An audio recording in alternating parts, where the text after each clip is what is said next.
Screen share नहीं है। Screen share कर रहा हूँ।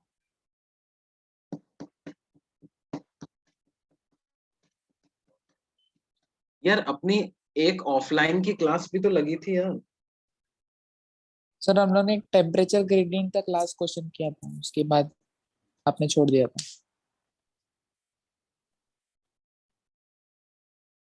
ठीक है ठीक है ठीक है।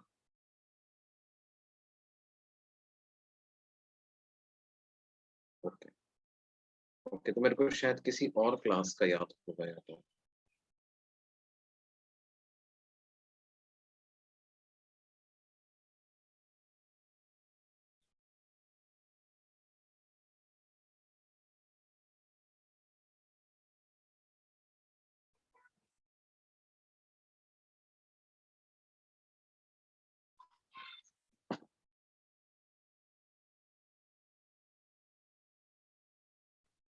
देखो बेटे क्या है, मान लो हमें कहा जा रहा है कि at some place परमिशन लो ना। द हाँ बेटे एक minute.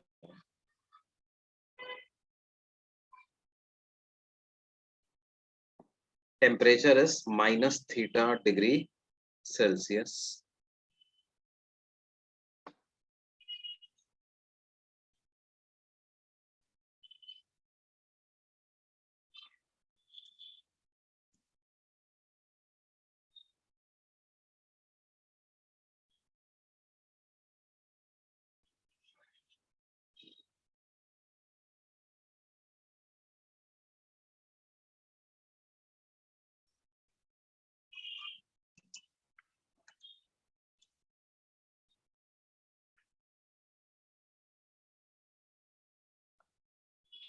Atmospheric temperature is -θ°C.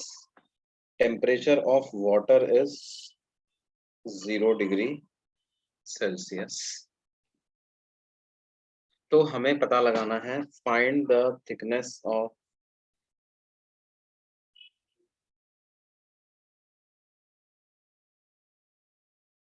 ice formed as function of time t.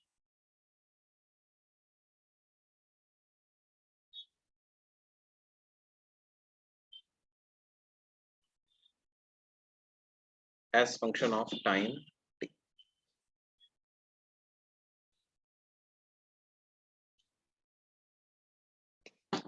Thermal conductivity of ice is K.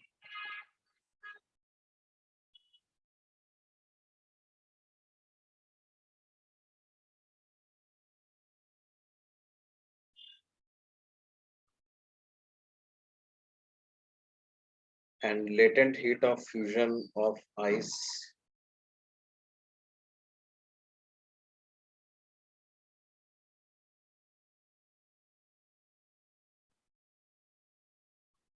L.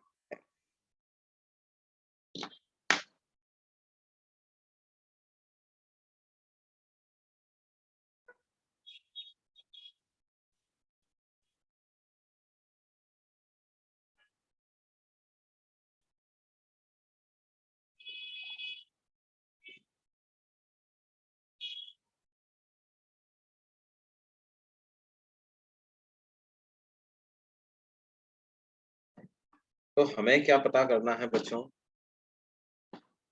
Thickness of ice formed as function of time पता करना है। Density of water is रो।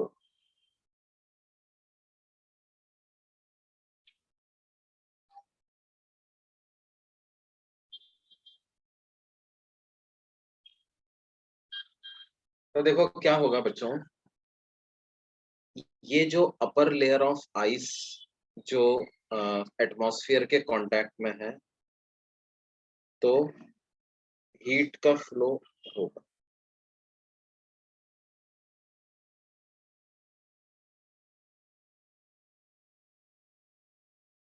है ना, heat flow होगा। अब देखो क्या है बेटे,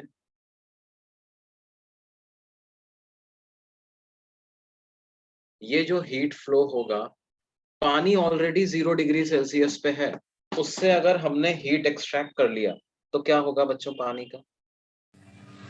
ice. It will convert into ice. तो क्या हो बेटे, आइस की एक लेयर फॉर्म हो जाए।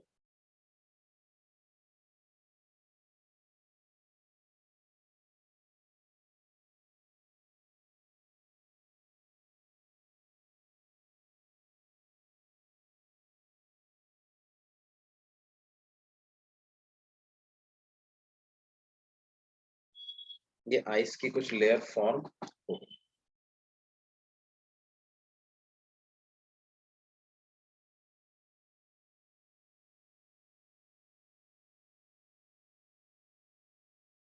अब देखो क्या होगा कि ये जो लेयर है ना, इस लेयर का भी जो अपर पार्ट है उसका टेम्परेचर तो माइनस थीटा हो जाएगा, और लोअर पार्ट का टेम्परेचर जो पानी के कांटेक्ट में है वो 0 डिग्री ही रहे। आइस और वाटर एक साथ तो 0 डिग्री पे ही एग्जिस्ट कर सकते हैं। तो अब क्या होगा, अब जो हीट का फ्लो होगा वो ऐसे वाटर से एटमॉस्फेयर की तरफ होगा, लेकिन अब now it will take place through this layer of ice. अब ये आइस की लेयर के थ्रू होगा ना बेटे? Yes sir. हाँ sir. Now it will take place through the layer of ice. तो आइस में क्या होगा, एक टेम्परेचर ग्रेडियंट डेवलप हो जाएगा। 0 1 2 3 4 5, 0 -1 -2 -3 से लेकर के माइनस थीटा डिग्री जैसे, तो वहां तक एक टेम्परेचर ग्रेडियंट डेवलप हो जाएगा, और हर पार्ट ऑफ आइस के थ्रू वो हीट का फ्लो हो रहा होगा। तो ये जो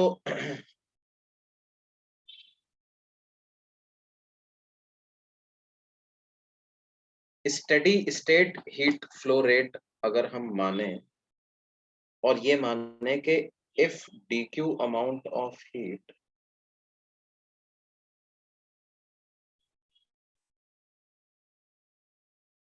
flows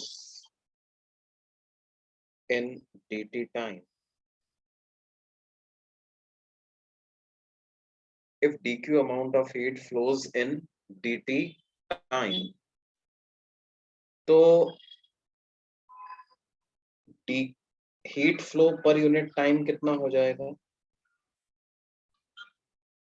dq बाई dt। और इस heat flow per unit time को हम क्या लिख सकते हैं? k a into high temperature minus low temperature, 0 minus minus theta divided by, मान लेते हैं कि किसी समय तक x थिकनेस आइस की फॉर्म हो गई है, तो इसको डिवाइड बाय x मान लें। क्या ऐसा लिख सकते हैं बच्चों? k a t1 minus t2 by l। तो क्या ये value k a theta by x के बराबर आ जाएगा? ये वैल्यू आपके पास आ जाएगी कितनी? k a theta by x, है ना?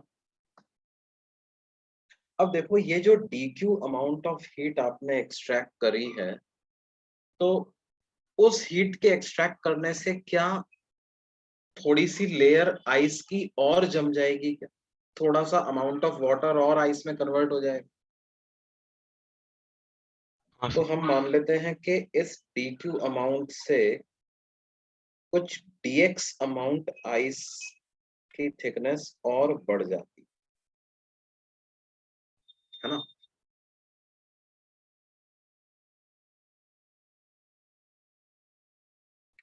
तो ये dx अमाउंट ऑफ आइस जो है, if dx amount of ice forms dx thickness of ice layer,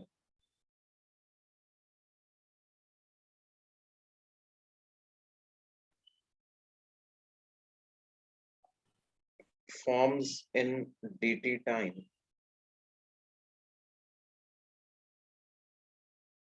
if dx amount की जगह मैं यहाँ पे लिख देता हूँ क्या, if dx thickness of ice layer forms in dt time, तो इसका मतलब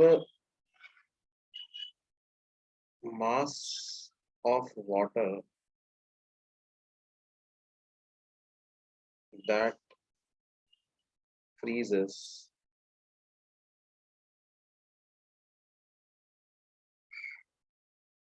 इसको हम डेंसिटी इनटू वॉल्यूम से लिख सकते हैं बच्चों।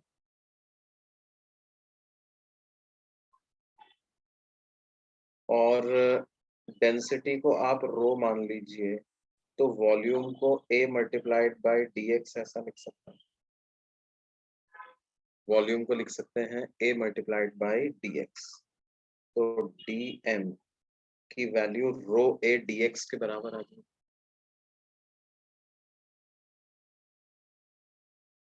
क्यों बेटे, इतने पार्ट का वॉल्यूम लिख दिया मैंने,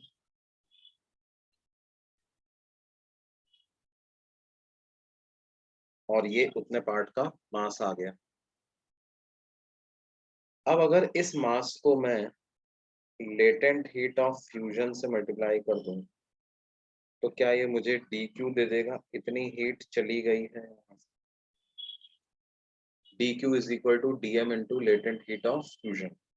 इसका मतलब dq को हम rho a dx multiplied by latent heat of fusion ऐसा लिख सकते हैं।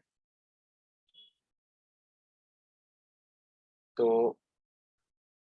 dq बाय dt की क्या वैल्यू आ जाएगी? रो a dx into latent heat of fusion divided by dt, और इसको लिख सकते हो k a theta divided by x।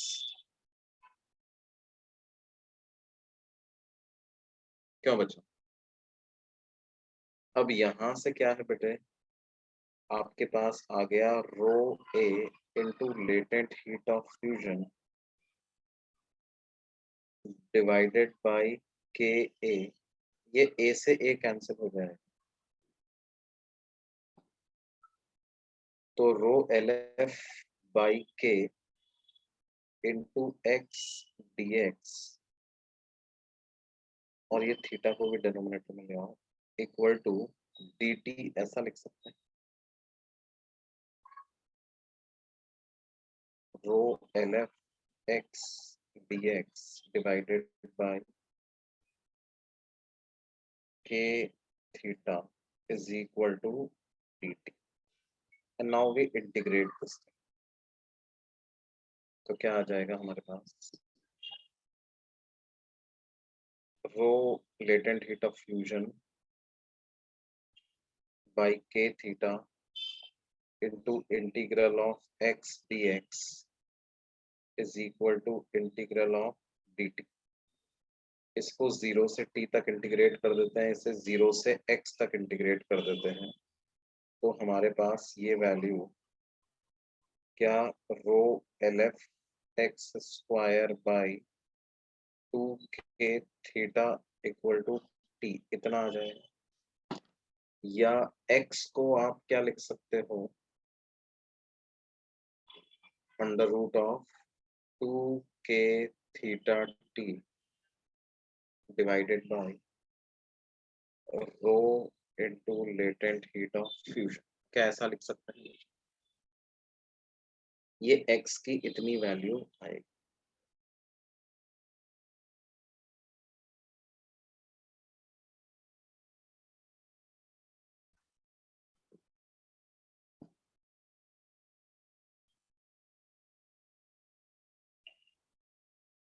Zero से डेप्थ ऑफ वाटर आएगा ना। हाँ, अगर आपको ये पता लगाना है कि पूरी लेक फ्रीज होने में कितना समय लगेगा, तो पूरा जीरो से डेप्थ ऑफ वाटर तक इंटीग्रेट कर दो, ठीक है।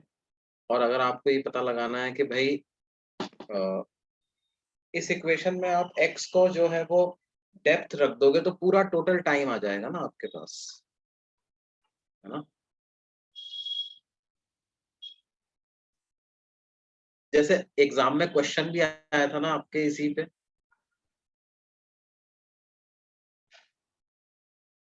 क्या आंसर आ रहा था उसका, कितना डेज, ऐसा क्वेश्चन आया था ना, याद है ना बच्चों के? नहीं याद?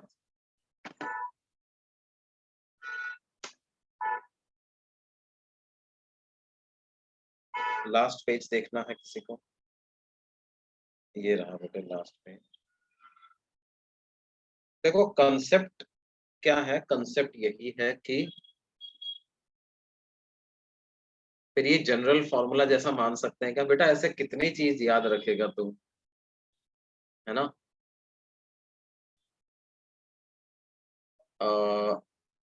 बहुत सारी चीजें फिर याद रखनी पड़ेंगी ना, मतलब किस किस का जनरल फॉर्मूला अपन याद रखेंगे।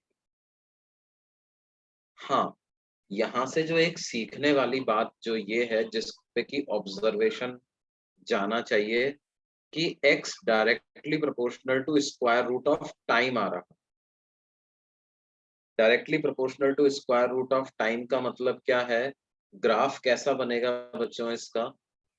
x वर्सेस t का अगर ग्राफ बनाए तो वो कैसा बनेगा?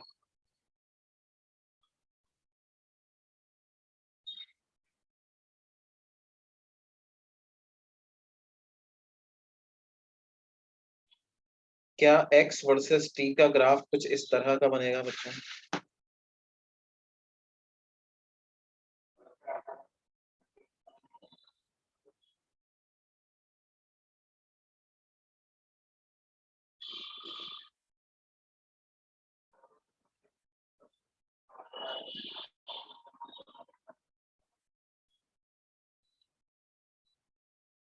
बढ़ेगा, लेकिन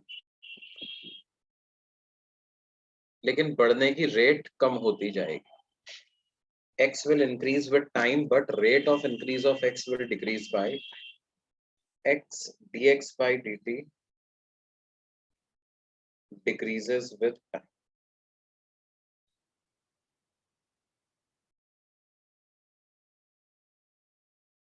तो ये x वर्सेस टाइम का ग्राफ कुछ इस तरह का, क्या ये बात समझ में आती है सबको?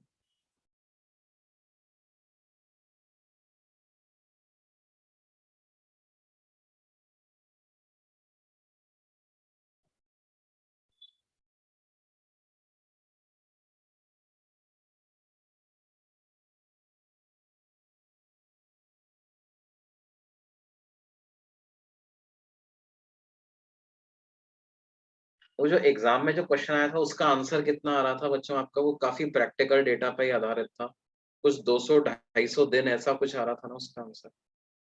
कितना दिन आ रहा था?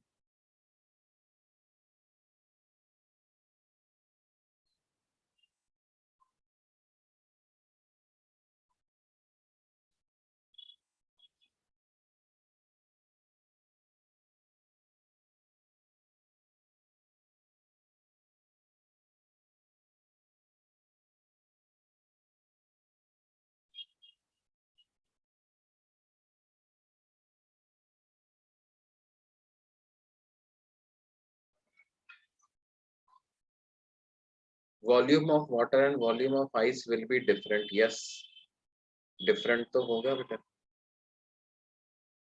है ना? 0.1 kg पर मीटर क्यूब का डिफरेंस होता है ना।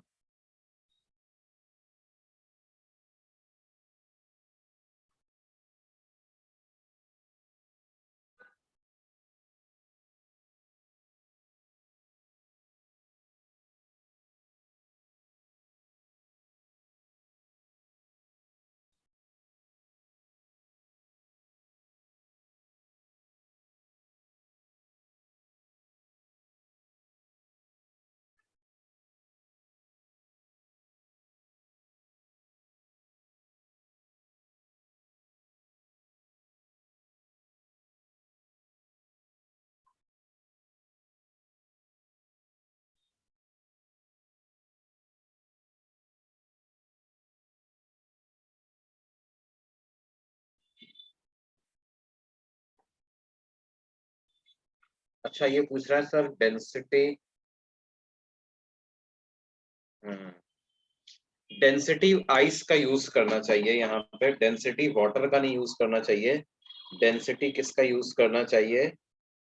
आइस।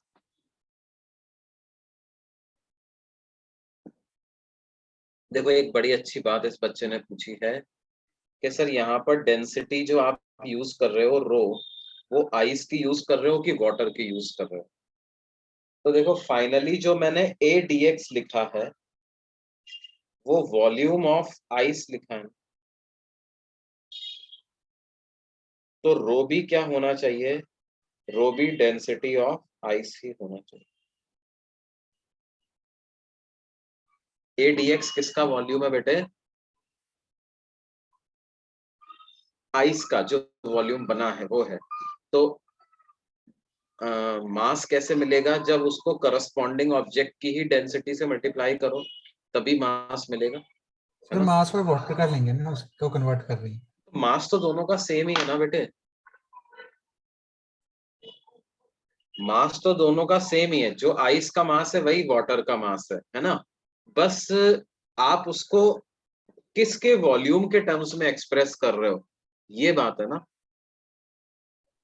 हाँ सर। तो हम क्या बोल रहे हैं? डीएक्स थिकनेस आइस की बनी है, इसका मतलब ए डीएक्स किसका वॉल्यूम हो गया? आइस का या वाटर का? आइस। आइस का हो गया ना। तो इसका मतलब क्या है? अब उस वॉल्यूम से आप लाना चाहते हो मास, तो कैसे लेके आओगे? किसकी डेंसिटी से मल्टीप्लाई करना पड़ेगा? उस आइस। आइस की डेंसिटी से मल्टीप्लाई करना पड़ेगा ना। तो क्या है ये बात?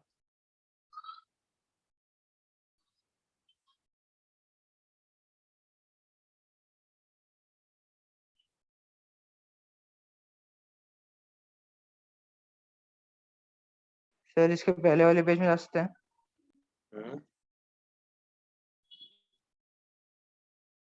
इसके पहले वाले पेज में देखो,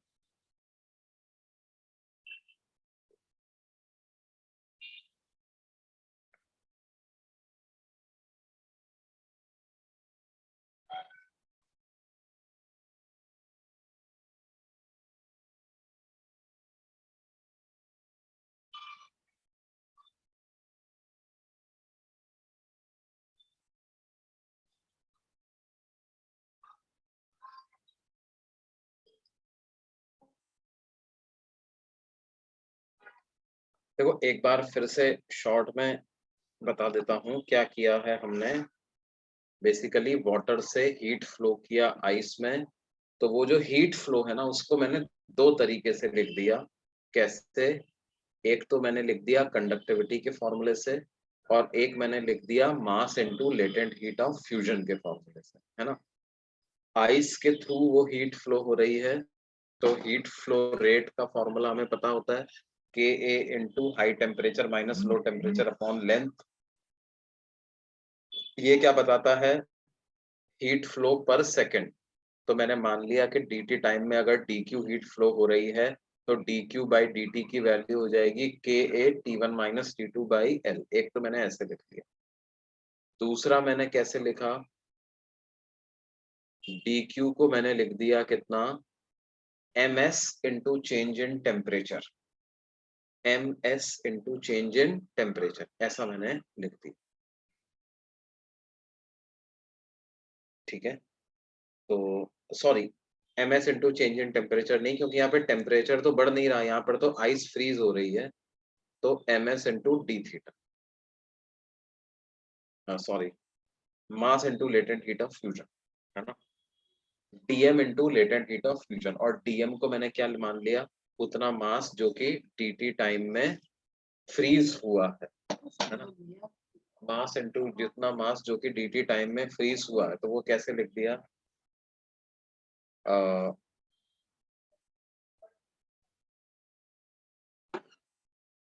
डेंसिटी इंटू वॉल्यूम।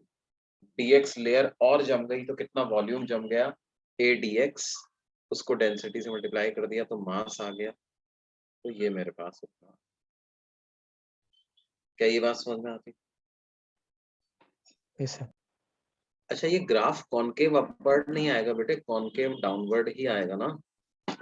आप मुझे एक बात बताओ, Y square equal to X parabola है तो उसका ग्राफ कैसा बनाओगे आप? Y square equal to X parabola का ग्राफ कैसा बनेगा?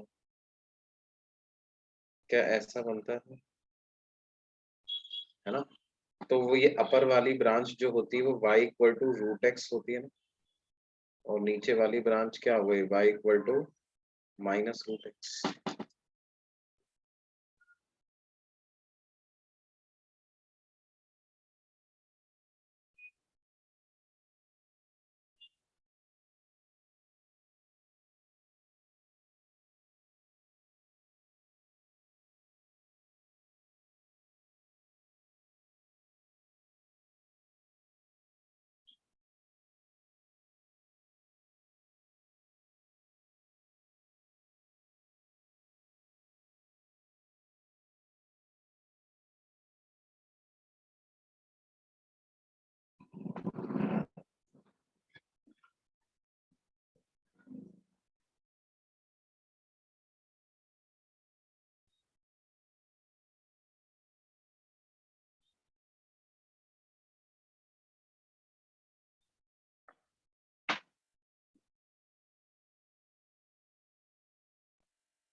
तो फिर अब देखो बच्चों, जैसे इसी तरह का और एक सवाल मैं आपको कराता हूँ। देखो क्या है,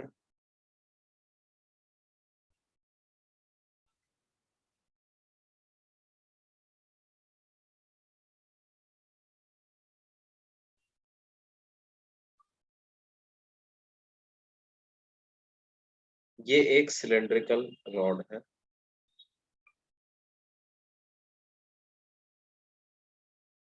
जिसका अपर एंड जो है it is being maintained eight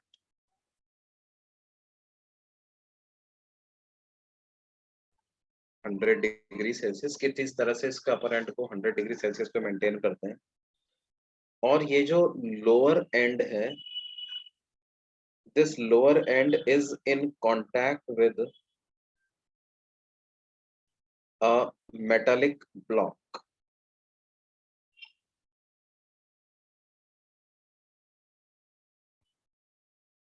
having heat capacity S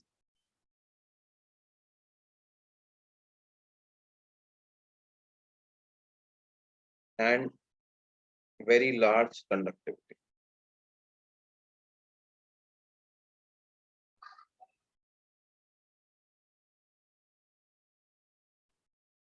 And cylindrical rod has conductivity K, but negligible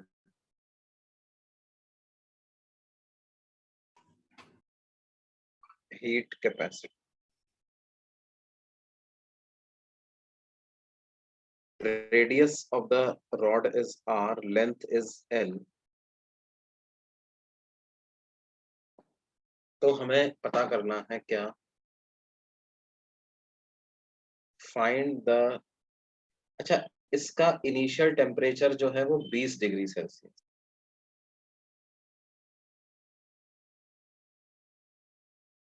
इसका इनिशियल टेम्परेचर है कितना, 20 degree Celsius. Find the time in which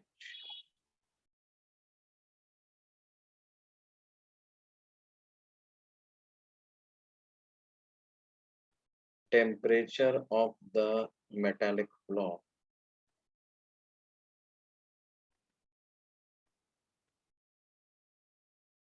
increases from 20 degrees Celsius to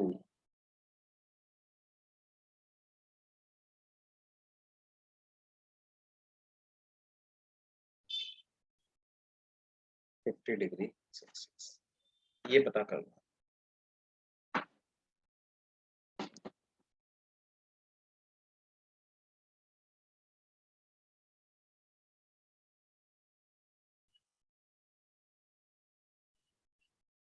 क्या ये पता कर सकते हैं?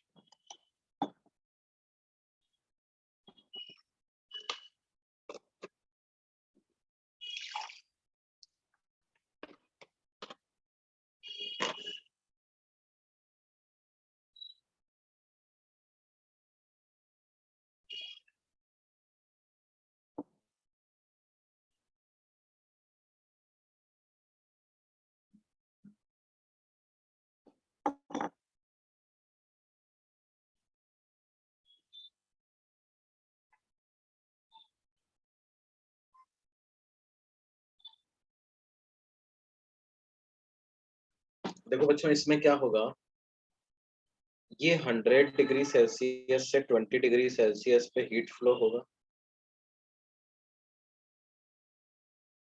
क्या वो हीट फ्लो पर सेकंड कितना हो रहा है वो लिख सकते हो आप? अच्छा, इस हीट फ्लो की वजह से क्या हो रहा होगा, ये ब्लॉक का टेम्परेचर बढ़ेगा, है ना?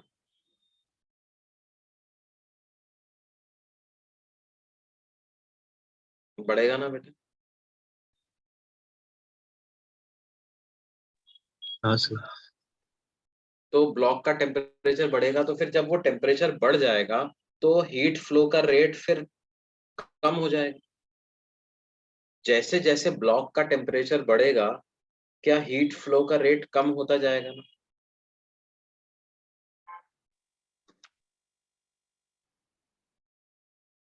तो हम क्या कर लेते हैं, मान लेते हैं कि किसी टाइम पर ब्लॉक का टेम्परेचर हो गया कितना, theta.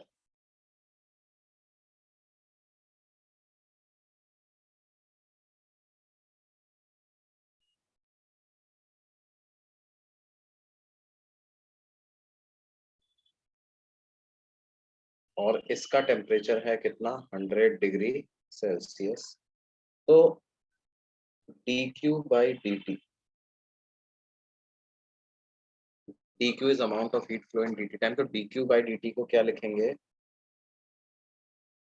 k into area, area is pi R square, into 100 minus theta divided by L. ऐसा लिख दोगे ना बच्चों? क्या dq/dt को इस तरह से लिख सकते हैं?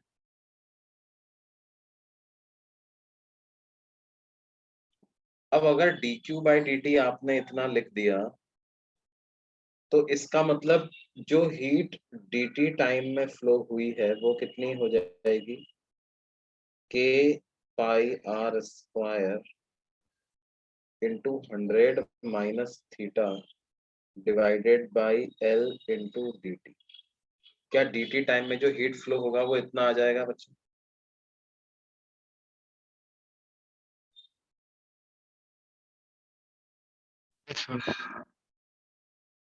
अब ये हीट किसको मिलेगी, इस ब्लॉक को। तो हाँ सर। मान लेते हैं कि ब्लॉक का टेम्परेचर डी थीटा अमाउंट से बढ़ जाता। Let d theta be the rise in temperature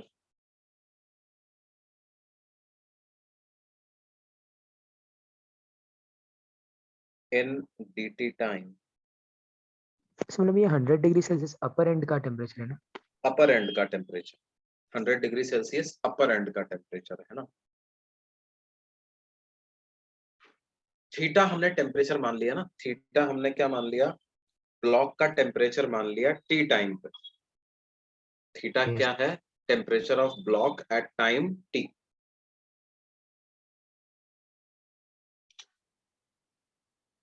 ये जो ब्लॉक नीचे कांटेक्ट में है उसका टेम्परेचर हमने क्या मान लिया है, थीटा। कब, एट टाइम टी।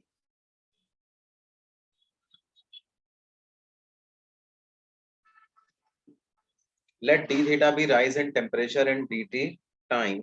तो हम क्या लिख देंगे, डी क्यू को क्या एम एस डी थीटा ऐसा लिख सकते हो, या सीधे सीधे उन्होंने तो हीट कैपेसिटी ही दे दी ना आपको, हीट कैपेसिटी एस दे दिया। तो क्या डी क्यू को एस डी थीटा ऐसा लिख सकते हैं?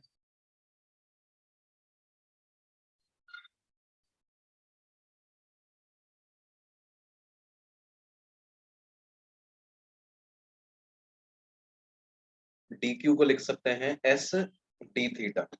तो ये दोनों डी क्यू को इक्वेट कर दो बच्चों। क्या बात समझ में आती है सबको? हाँ सर। Yes sir. तो हमारे पास क्या आ जाएगा,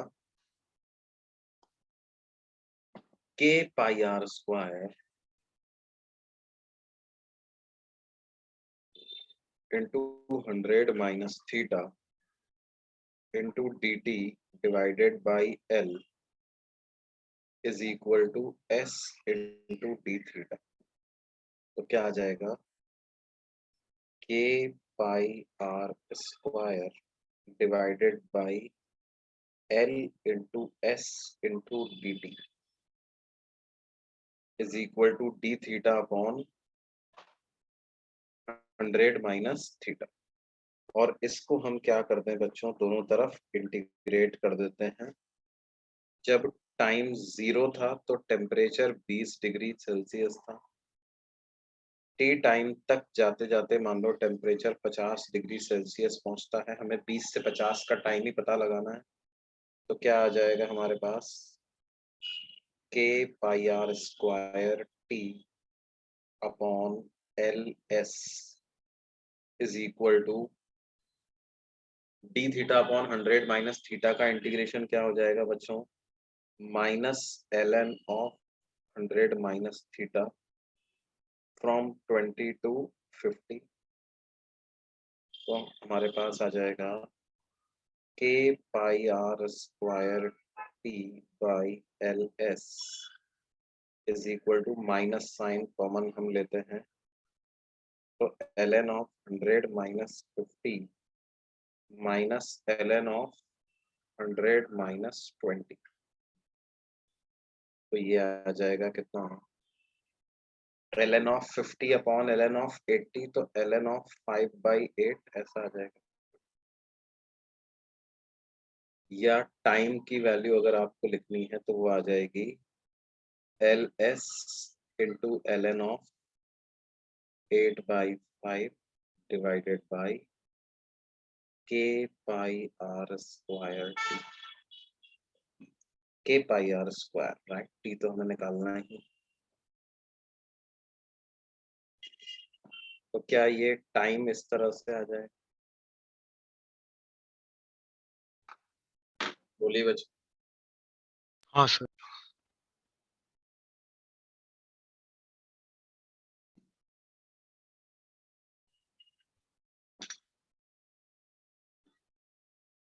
पिछला पेज तो नहीं देखना भाई किसी को?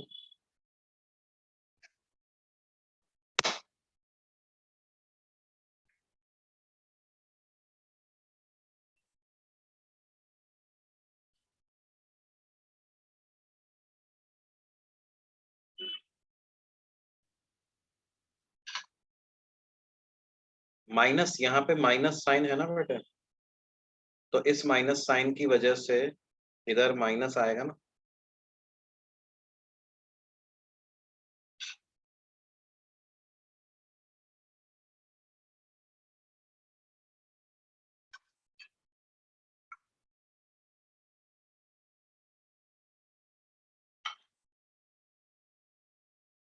नेग्लिजिबल हीट कैपेसिटी है। किसकी नेग्लिजिबल हीट कैपेसिटी दी हुई है बेटे, देखो, सिलिंड्रिकल रॉड की, हैज कंडक्टिविटी के बट नेग्लिजिबल हीट कैपेसिटी, है ना।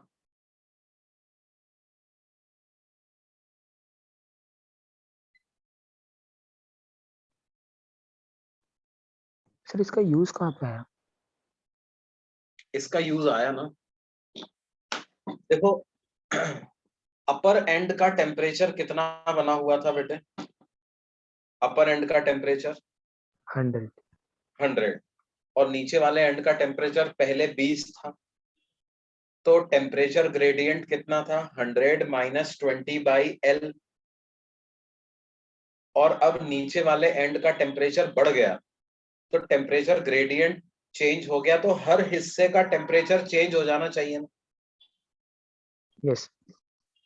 हर हिस्से का टेम्परेचर चेंज होगा मतलब हर हिस्सा कुछ हीट एब्जॉर्ब करेगा या एमिट करेगा। Yes sir. तो इसका मतलब, लेकिन हम तो स्टेडी स्टेट वाला फॉर्मूला लगा रहे हैं पूरे समय के लिए, हाँ सर। तो वो हम ऐसा इसलिए लगा पा रहे हैं क्योंकि नेग्लिजिबल हीट कैपेसिटी दे रही है। नेग्लिजिबल हीट कैपेसिटी का मतलब वो रॉड जो है वो बिना हीट एब्जॉर्ब या रिलीज किए ही, या negligible amount of heat absorb या रिलीज किए ही अपना टेम्परेचर बदल लेती।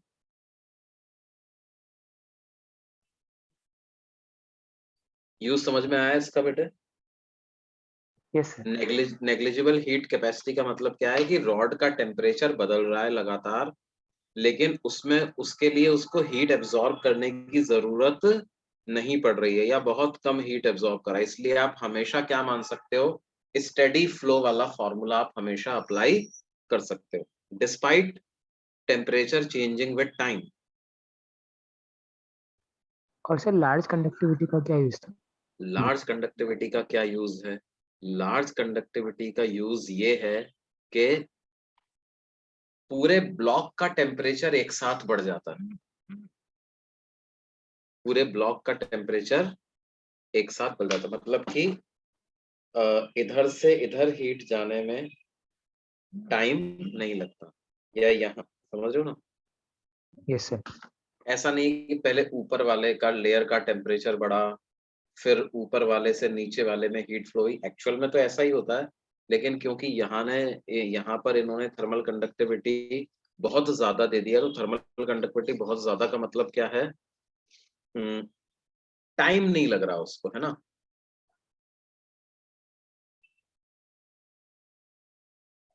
हीट कैपेसिटी वाला पार्ट रिपीट करें। देखो हीट कैपेसिटी रॉड की नेग्लिजिबल दी हुई है, तो नेग्लिजिबल हीट कैपेसिटी का मतलब क्या है कि देखो रॉड रॉड के अपर एंड का टेम्परेचर आपने कांस्टेंट बनाया हुआ है, लोअर एंड का टेम्परेचर बदल रहा है, इसका मतलब टेम्परेचर ग्रेडियंट बदल रहा है। टेम्परेचर ग्रेडियंट बदल रहा है तो रॉड के हर क्रॉस सेक्शन का टेम्परेचर बदलेगा ना बेटे, रॉड के हर क्रॉस सेक्शन का टेम्परेचर बदलेगा। अब रॉड के हर क्रॉस सेक्शन का टेम्परेचर अगर बदलेगा तो भाई क्या है, रॉड के हर क्रॉस सेक्शन का टेम्परेचर अगर बदलेगा तो वो, तो फिर आप स्टडी स्टेट का फॉर्मूला कैसे लगा पा रहे हो? वो इसलिए लगा पा रहे हैं क्योंकि हमें दिया हुआ है negligible heat capacity. Negligible heat capacity होने से ये है कि जितना स्टडी स्टेट मेंटेन करने के लिए टेम्परेचर को चेंज करने की जरूरत है उतना आप चेंज कर दो विदाउट डिस्टर्बिंग स्टडी स्टेट, मतलब without absorbing any heat with in the rod के अंदर कोई हीट एब्जॉर्ब नहीं हो रही, ऊपर से जितना हीट चला आ रहा है उतना नीचे तक सेम रेट से पहुंच रहा है। अगर मान लो नेग्लिजिबल हीट कैपेसिटी नहीं देते तो फिर ये क्वेश्चन सॉल्व कर पाना हमारे लिए स्टेडी स्टेट इक्वेशन से सॉल्व कर पाना संभव नहीं हो पाता बेटे।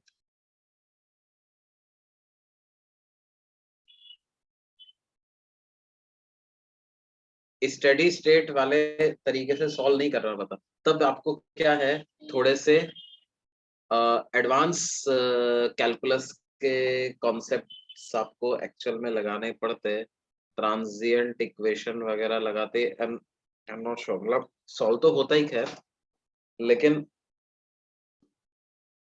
प्रोबब्ली इन कॉन्सेप्ट से तो नहीं हो पाता, ये तो स्पष्ट।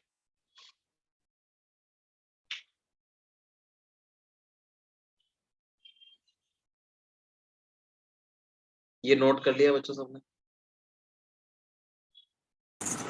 हाँ सर।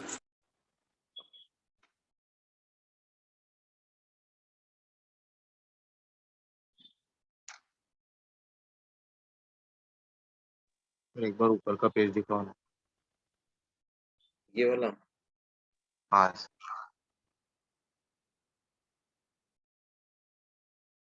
हो गया।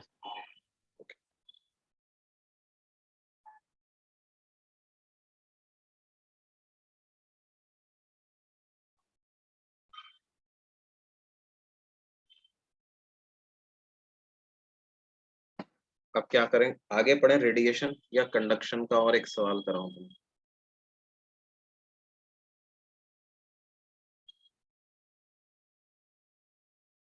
बोलो ही। और एक सवाल, सवाल की डिमांड ज्यादा है। अच्छा सवाल दे, क्या है, हमारे पास एक कोई मेटेलिक ब्लॉक है जिसकी हीट कैपेसिटी है C1,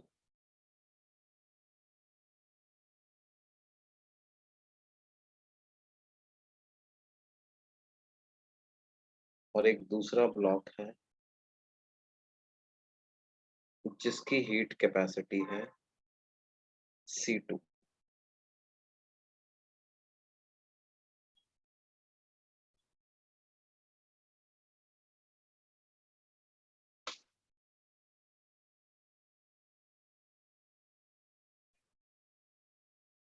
और इन दोनों को हमने क्या कर रखा है, एक कंडक्टिंग रॉड से कनेक्ट कर रखा।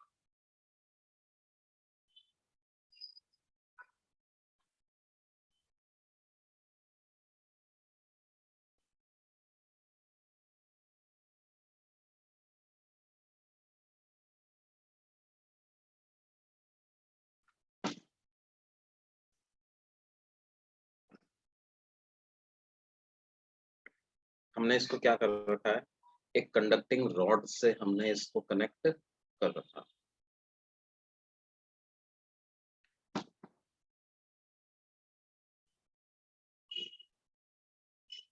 Initial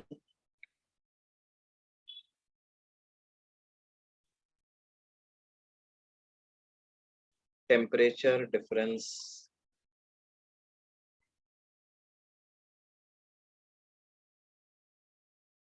between the two blocks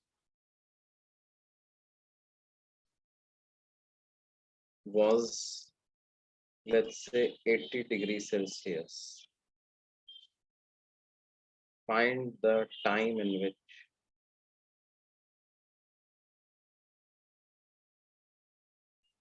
the temperature difference between them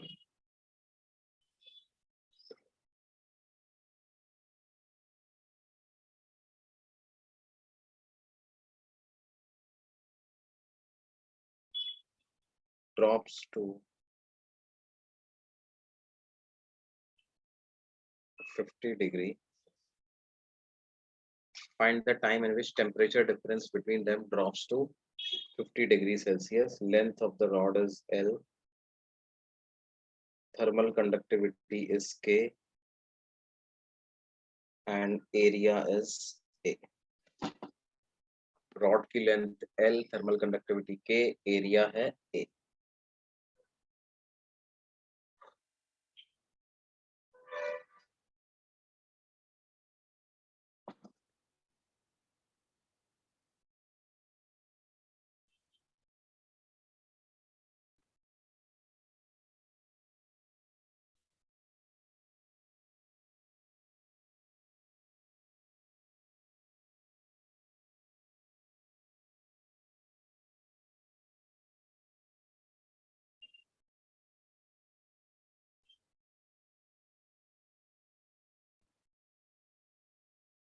sir ये लास्ट क्वेश्चन के सिमिलर नहीं है क्या?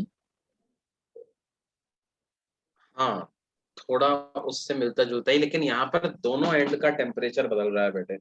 इधर का टेम्परेचर भी बदल रहा है, लेफ्ट का टेम्परेचर भी बदल रहा है, राइट का टेम्परेचर भी बदल रहा है ना। अगेन रॉड को आपको मानना है, rod has negligible heat capacity.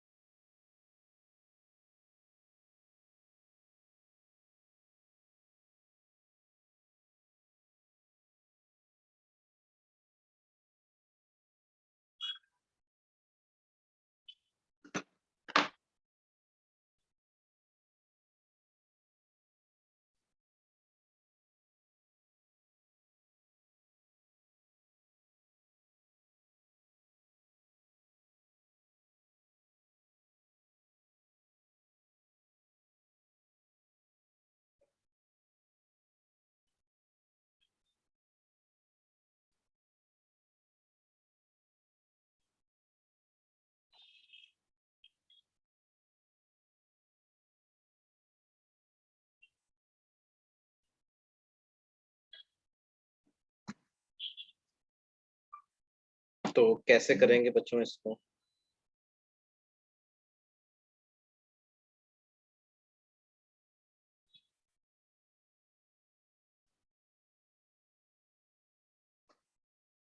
देखो बेटे, इसको करने के लिए, है ना, आप ये मानो कि मान लो किसी समय पर लेफ्ट वाले का टेम्परेचर है θ1 और राइट वाले का टेम्परेचर है θ2. Let θ1 and θ2 be temperatures of these blocks at some time t, है ना. तो जो हीट फ्लो का रेट होगा dq by dt, मैं मान रहा हूं कि θ1 जो है वो θ2 से बड़ा है, तो dq by dt को मैं कैसे लिख सकता हूँ? ka into θ1 minus θ2 by L, क्या ऐसा लिख सकते हैं बेटा? है ना. अब देखो क्या होगा, जो आपका लेफ्ट वाला ब्लॉक है,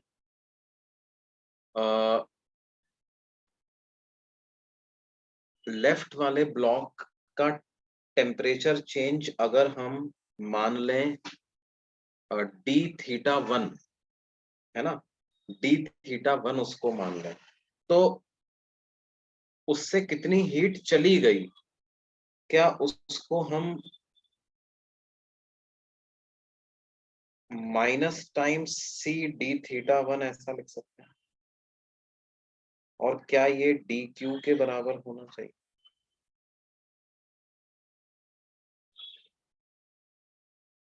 ये माइनस साइन क्यों लगाया सर आपने? भाई माइनस साइन इसलिए लगाया क्योंकि जिसका टेम्परेचर ज्यादा है वो टाइम के साथ कम हो रहा होगा, है ना. तो इसका मतलब dθ1 नेगेटिव आएगा. और अगर आपको लिखना है कि कितनी हीट चली गई, पॉजिटिव वैल्यू लिखनी है, तो नेगेटिव एक और लगाना पड़ेगा, तो नेगेटिव और नेगेटिव बिकम्स पॉजिटिव. बोलिए बच्चों. ये एक इक्वेशन आ गई. उसी तरीके से अच्छा C1 dθ1, right, that means minus dθ1 की वैल्यू क्या आ जाएगी? dq divided by C1.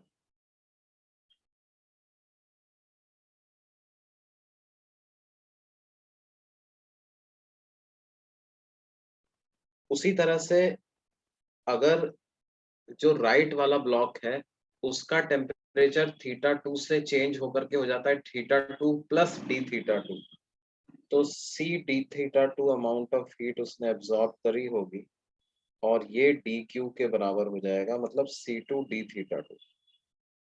That means dθ2 की क्या वैल्यू आ जाएगी? dq divided by C2. ये dθ2 की वैल्यू आ गई. अब देखो आप क्या करिए कि इन दोनों को इक्वेशंस को ऐड कर दो, ऐड 1 and 2, तो आपको क्या मिल जाएगा? dθ2 minus dθ1 is equal to dq into 1 by C1 plus 1 by C2. तो दैट मीन्स यहां से मैं माइनस साइन कॉमन ले लेता हूं और मेरे पास आ जाएगा d of θ1 minus θ2 equal to dq into 1 by C1 plus 1 by C2. और इस इक्वेशन से dq की वैल्यू मैं लिख पाऊंगा ka into θ1 minus θ2 by L into dt. ठीक है.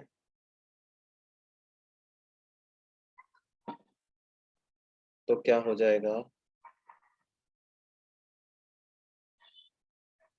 Minus times b of θ1 minus θ2 is equal to 1/c1 plus 1/c2 multiplied by D Q, और डी क्यू की वैल्यू अपन ने ये पूरी लिख दी, तो ये हो जाएगा K A θ1 minus θ2 into D T divided by L. अब ये θ1 माइनस θ2 को आप कुछ वैल्यू x मान लो, तो हमारे पास क्या लिखा हुआ है, minus D X equal to 1/c1 plus 1/c2 into K A by L into X D T, ऐसा लिखा हुआ। तो क्या आ गया आपके पास, dx upon x is equal to minus of 1/c1 plus 1/c2 into K A by L into D T, और इसको इंटीग्रेट कर दो, इसको इंटीग्रेट कर दो। सर वहां पे डायरेक्ट dx थोड़ी आएगा, दो अलग अलग वेरिएबल है ना, θ1 और θ2। तो डी ऑफ एक्स नहीं लिख सकते उसको हम, जैसे θ1 माइनस θ2 को अगर मैंने x मान लिया, तो डी ऑफ θ1 माइनस θ2 क्या हो जाएगा, dx।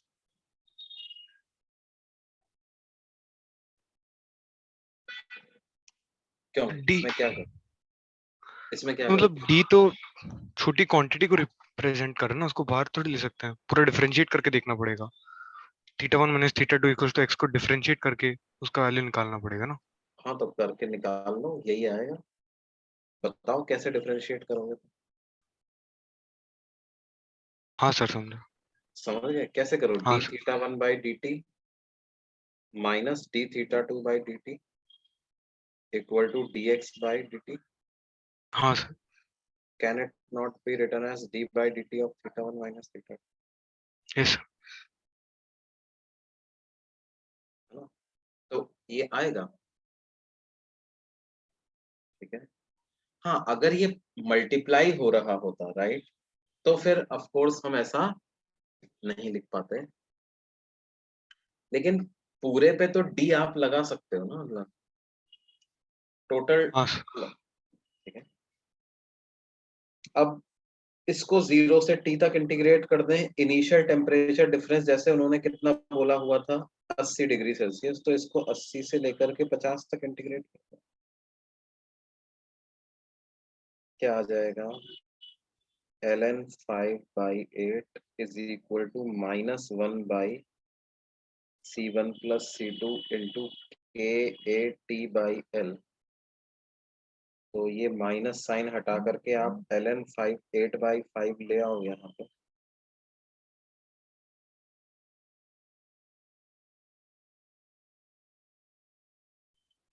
तो t की वैल्यू आ जाएगी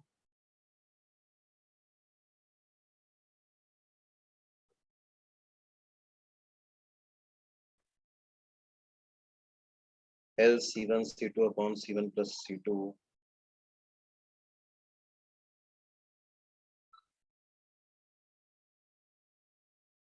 क्यों भाई,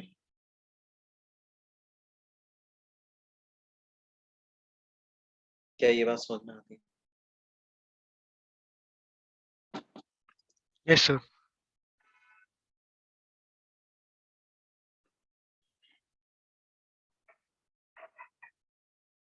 ये सवाल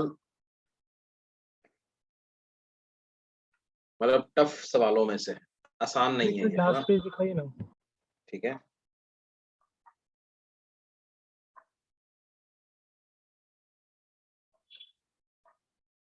मतलब ये बिल्कुल एडवांस के भी अच्छे सवालों में से माना जाएगा।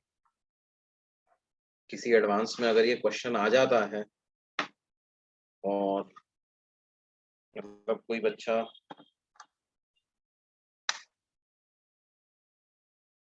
इस सवाल को किए बिना भी 500 से 1000 की रैंक ला सकता है, ऐसा मानता हूँ। उसके ऊपर लानी है तो करना पड़ेगा। सर नेक्स्ट पेज दिखाइए। आप लेक्चर आज कितने बजे तक लेंगे? बस अब 9 बजे तक ही लेंगे, ज्यादा नहीं लेंगे।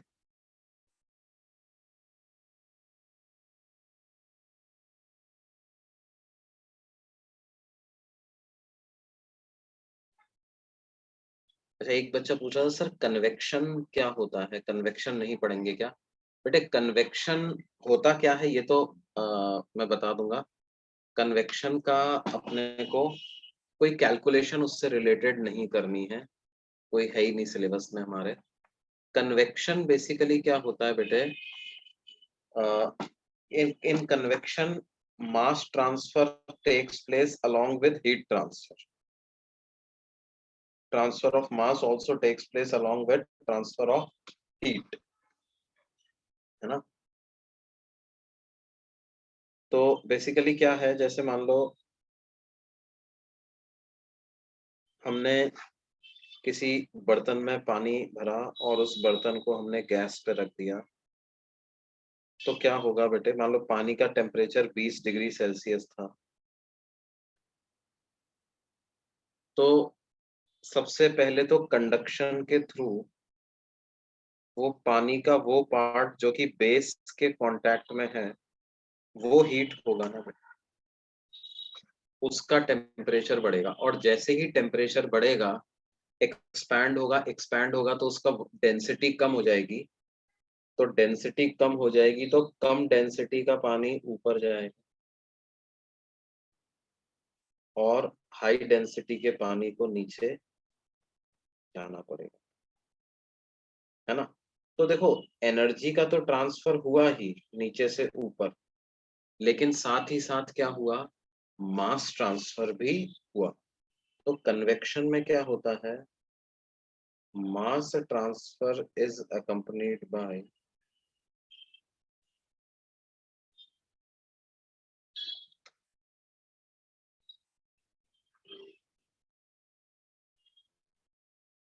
Heat transfer.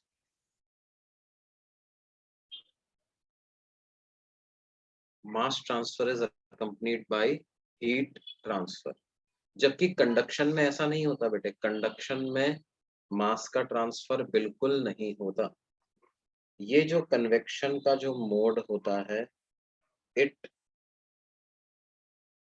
Is predominant mode of heat transfer in liquids and gases.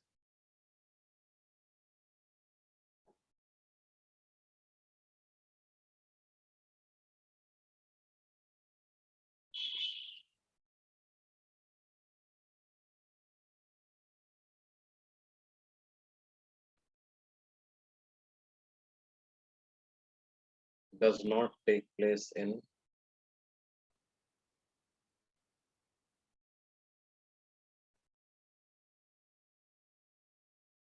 solids.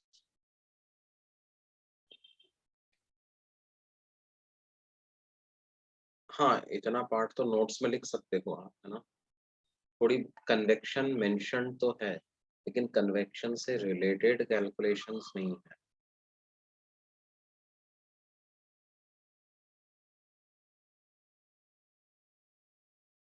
जैसे एयर कंडीशन में क्या होता है, फोर्स्ड कन्वेक्शन होता है। फोर्स कन्वेक्शन मतलब there will be some blower, कोई फैन होगा, जो फैन क्या होगा, ठंडी एयर को क्या करेगा, पुश करेगा through the room, right? Heater with blowers जो होते हैं उनमें भी क्या होता है, फोर्स्ड कन्वेक्शन होता है। जैसे ये जो एग्जांपल था ये तो था नेचुरल कन्वेक्शन।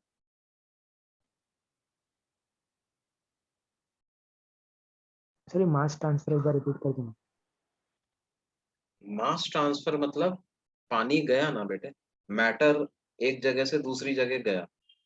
कंडक्शन में क्या होता है, जैसे पार्टिकल्स कोलाइड किए, कोलाइड करके वापस अपनी जगह पे ही आ जाते हैं।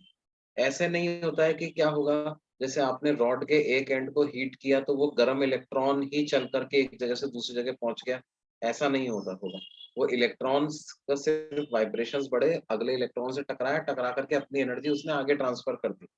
मास का ट्रांसफर नहीं हो रहा है यहाँ पर, क्या है, पूरा वो गर्म पानी ही ऊपर चला गया। मतलब अपन किसी तरीके से क्या करें, नीचे वाले पानी को कुछ कलर वगैरह लगा दें अगर अपन, तो आप देखोगे कि पानी का कलर जो है वो चेंज होगा, है ना? एक एक्सपेरिमेंट भी इस तरह का होता है कि नीचे वो क्या, पोटेशियम पर मैग्नेट का नीचे बेस पे रख देते हैं, तो जब आप गर्म करते हो तो क्या होता है, नीचे का कलर्ड पानी ऊपर चला जाता है। ये बात समझ में आती है? Yes sir. तो आप एक्चुअली मास ट्रांसफर मतलब देखो, ऐसा नहीं है कि नीचे का बर्तन खाली हो जाएगा, नीचे हवा आ जाएगी, पूरा पानी ऊपर चला गया। ये मास ट्रांसफर से ये मतलब नहीं है मेरा। मास ट्रांसफर से मतलब है कि नीचे का पानी ऊपर चला गया, ऊपर का पानी नीचे आ गया, तो एक सर्कुलेशन ऑफ मास भी डेवलप हो जाएगा उसके अंदर। That is basically convection.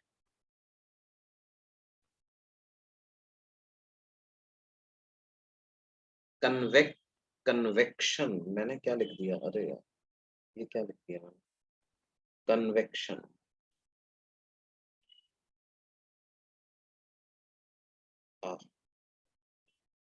Convention, फिर वो माइक्रोवेव में कन्वेक्शन कैसे होता है? देखो माइक्रोवेव भी दो तरह के आते हैं, एक तो सिंपल माइक्रोवेव, एक होता है माइक्रोवेव विद कन्वेक्शन, राइट? तो जो प्योरली माइक्रोवेव ओवन होता है वो तो रेडिएशन के कॉन्सेप्ट पे काम करता है बेटे, वो कन्वेक्शन के कॉन्सेप्ट पे काम नहीं करता। Then there are microwaves with convection, है ना, ये आप देखोगे कहीं लिखा होता है microwave with convection.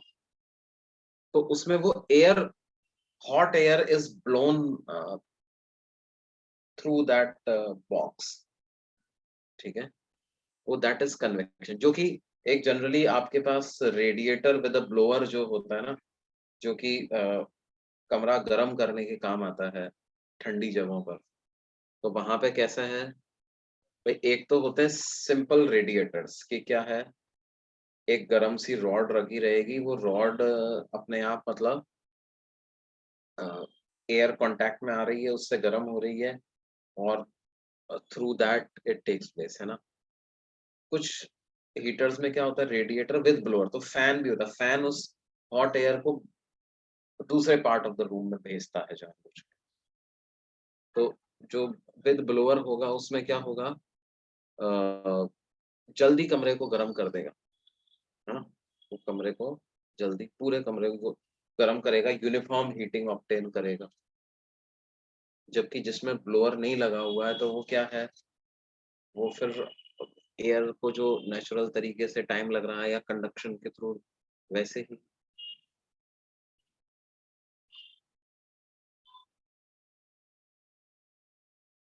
Sea breeze, सी के आसपास जो एक ब्रीज चलती है वो भी कन्वेक्शन का ही, कन्वेक्शन के थ्रू ही चलती है, क्योंकि पानी का टेम्परेचर जनरली कम होता है आसपास के टेम्परेचर से गर्मी के दिनों में, तो क्या होगा,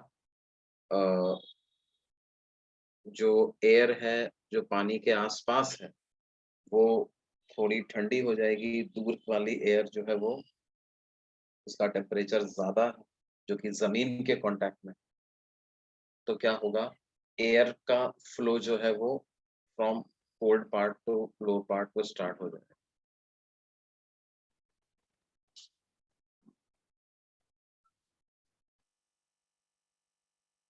सर एक बार लास्ट पेज दिखाओ ना। हाँ बेटे,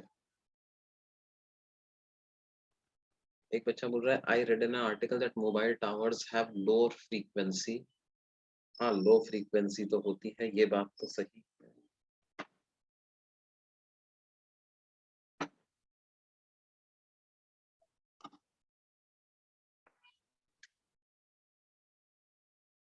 क्या होती है जनरली, गीगाहर्ट्ज टाइप की कुछ होती है ना। हाँ पीडीएफ तो सेंड करूंगा, तो पेनिट्रेट नहीं कर पाती, तो इसलिए they doesn't cause any internal disorder. यार ये कई लोग तो बोलते हैं कि over exposure to mobile radiations is also not good for health. ये यार पता नहीं ये बायोलॉजिकल इफेक्ट्स के बारे में क्या है, इनके रेडिएशन से कितने ज्यादा बुरे हो सकते हैं। हाँ ये बात तो तुम्हारी सही है कि जनरली हाई फ्रीक्वेंसी की रेडिएशन ही होती है कैंसर कॉजिंग, तो एक्स रेज, गामा रेज, है ना, अल्ट्रा वायलेट रेज ही कैंसर कॉजिंग होती है। तो उस तरह का हार्म तो नहीं पहुंचाती, लेकिन बाकी क्या हार्म पहुंचाती है वो मुझे नहीं पता। Does not cause any internal disorder, इसका मेरे को नहीं पता। ठीक है बच्चों, तो अगली क्लास में इसको कंटिन्यू करेंगे, है ना। तो आप लोग इसकी प्रैक्टिस कहाँ से कर रहे हो बच्चों? शीट से कर रहे हो या एचसी वर्मा से कर रहे हो? शीट से। शीट से। ओके, हीट ट्रांसफर का स्टार्ट कर दिया क्या?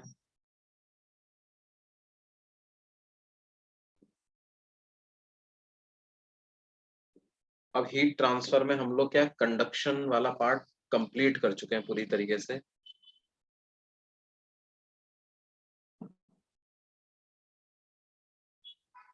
तो कंडक्शन वाले क्वेश्चन अब आप कर सकते हैं।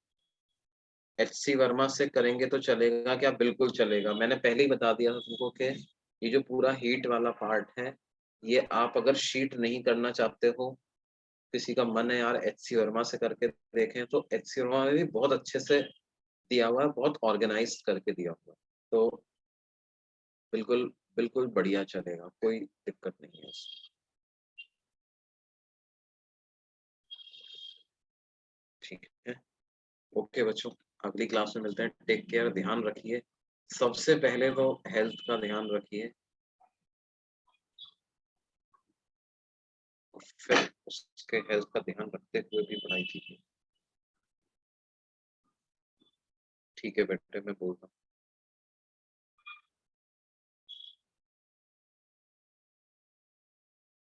हूँ। बाय बच्चों।